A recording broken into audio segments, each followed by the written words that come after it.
sanang mag-renew ng iyong business permit. Ang problema, wala kang building permit. So, paano na? Isa rin ba yan sa iyong problema? Yan ang tatalakayan ni Ate Tintin. Yan ang aking naging journey kahapon, February 24. Kaya kung gusto mo ganitong usapan ukol sa problemang tindahan, huwag ka nang mahiya mga kasari. Siyempre, mag-subscribe ka muna sa Palawen yung Tindera. Pakilike na rin ang aking video mga kasari kung super relate ka sa aking chichismis ngayon. At ito na, umpisa na natin ang masaya nating chismis. Magandang hapon sa inyong lahat mga kasari-sari. Ito na naman ang inyong Palawen yung Tindera, si Ate Tintin. At for today's video, alam nyo ba, si Ate Tintin, ngiting wagi. Kasi ako ay nakapag-renew na kahapon ng aking permit, February 24. Tapos ko siya. Kaya naman, wala na akong agam-agam mga kasari, no? So, sabi ko noon, ang problema ko ay hindi ako makapag-renew ng business permit kasi walang building permit. Well, ngayon, inokihan na ng mga taga-city zoning ang aking business permit kahit walang building permit. Alam niyo ba kung bakit? Ito personal na kuro-kuro ko lang mga kasari. Hindi ko naman totally alam kung ito yung kanilang dahilan. Pero para sa akin, malaki yung connection sa aking chichismis sa inyo. Kasi nga, maraming nagsusulputan dito na mga maliliit na tindahan. Una, paano ka kukuha ng building permit para sa iyong business permit kung hindi pa titulado ang iyong lupa? O, di ba? Pangalawa, paano kung nasa squatter area ka?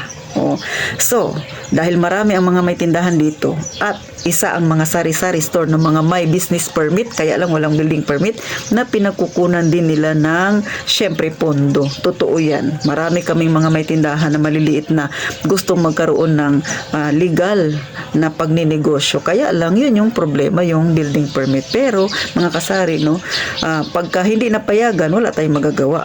Kaya lang naukihan. No? So, nag-renew ako kahapon, pumunta pa rin ako sa city zoning kasi sabi ng taga-assessment na daan daw ako doon. So, tinanong lang ako kung datihan o baguhan. Sabi ko, datihan na. So, pinirmahan lang, okay na.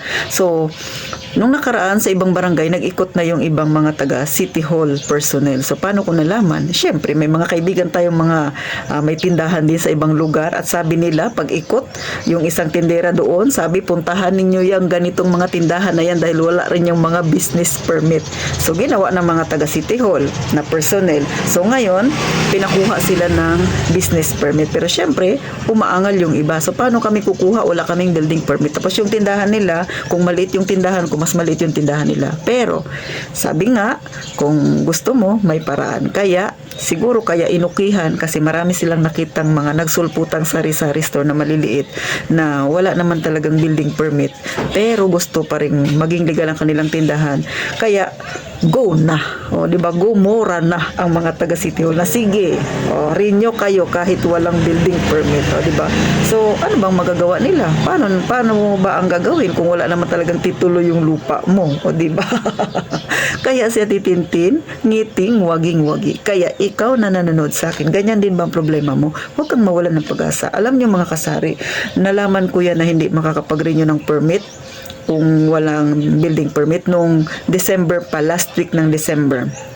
From last week ng December talagang pinagpipray ko na hanggang January hindi ako nakapag-renew. February nakita mo kanas-kanas na bago ako nakapag-renew kahapon. So ngayon holiday, hindi ko alam kung may pasok ang mga taga City Hall, pero ang alam ko baka walang pasok, pero nakahabol sa Titintin at talaga namang galak na galak yung puso ko mga kasari kasi hindi na ako kakaba-kaba na may pupunta dito ng mga taga City Hall tapos makikipag-usap ako sa kanila kung bakit ako hindi nagkaroon ng pag-renew sa aking business permit. Pero salamat naman sa Panginoon natapos ko na kahapon. Pero hindi na nagtatapos diyan.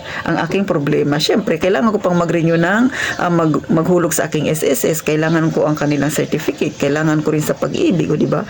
Pero makakaantay naman ang mga yan dahil February pa lang ngayon. So may 10 buwan pa ako para bayaran ang mga yan mga kasari.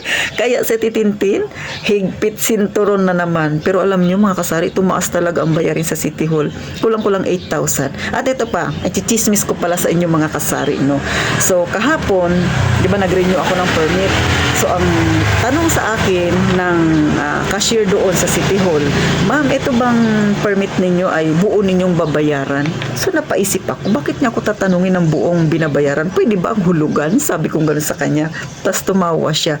Pero alam niyo mga kasari, totoo pala. So, hindi ko ito pinapansin dati kung ano ang ibig sabihin ng payment na to, itong mode of payment na to. Basta ako nag-check lang ako sa renewal, ito, hindi ko siya ginagalaw.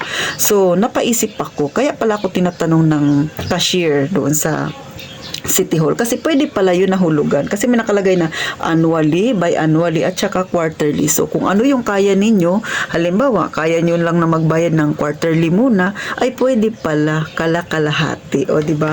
Kaya ikaw, na may tindahang maliit na problema at itintin masyadong malaki, pwede pala yung ganun. Kaya pumunta ka sa City Hall ninyo, magtanong ka doon, baka sakaling magawa ng solusyon ng iyong problema. Ito ay opinion ko lang ha, hindi ko sinasabi na lahat ay kaparehas dito sa amin. Pero, kung kami nga dito ay naokwihan na makapag-renew ng aming maliit na tindahan kahit walang building permit, try nyo sa inyo. Baka sakali ganun din mga kasari. Kasi alam niyo masarap naman talagang magkaroon ng negosyo na legal na hindi kakakaba-kaba. Yun po yung katotohanan. Pero, aminin natin, mabigat din talaga ang bayarin. Kaya nga, todo higpit tayong mga tindero-tindera. Kahit na piso ipinaglalaban natin, ibalik nyo yan sa amin mga customer.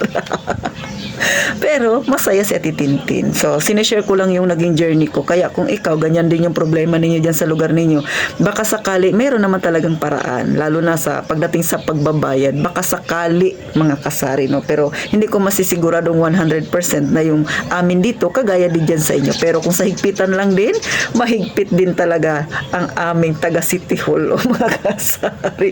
So, paano masayang-masaya lang ang aking puso na i-share ko na sa inyo, mga kasari, yung aking naging journey sa aking pagre-renew ng permit, at salamat naman dahil natapos na, mga kasari.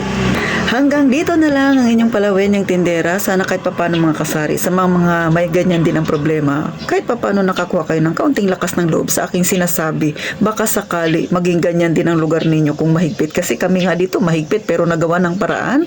Abay, ipag-pray lang. Syempre, pumunta sa inyong City Hall, magtanong kung ano ba yung pwedeng gawin para ikay makapag-renew ng inyong business permit.